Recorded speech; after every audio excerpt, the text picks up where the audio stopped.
कर्जत तालुक्यातील तुंगी गाव येथे पहाटेच्या सुमारास बिबट्याने शेतकऱ्याच्या गोठ्यात घुसून 3 गोवंशीय जनावरांचा खात्मा केल्याची घटना घडली आहे। या घटनेमुळे शेतकरी हनुमान शिवाजी सुपे यांचे मोठे आर्थिक नुकसान झाले। सुपे यांच्या मालकीची दुभती जनावरे गोठ्यात बांधलेली असताना मध्यरात्रीच्या सुमारास हिंस्र प्राण्यांनी हल्ला केलाय।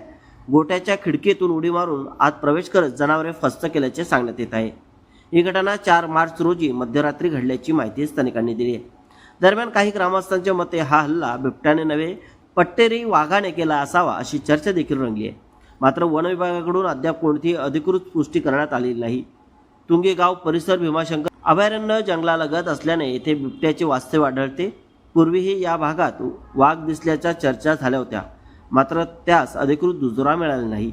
या घटनेनंतर परिसरात भीतीचे वातावरण पसरले असून वन विभागाने तात्काळ पंचनामा करून नुकसान भरपाई द्यावी व हिंस्र प्राण्यांचा बंदोबस्त करावा अशी मागणी ग्रामस्थांकडून करण्यात येत आहे।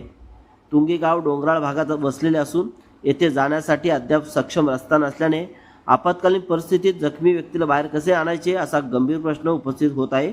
स्थानिकांनी प्रशासनाने रस्त्याच्या प्रश्नाकडेही लक्ष द्यावे अशी मागणी केली जात आहे।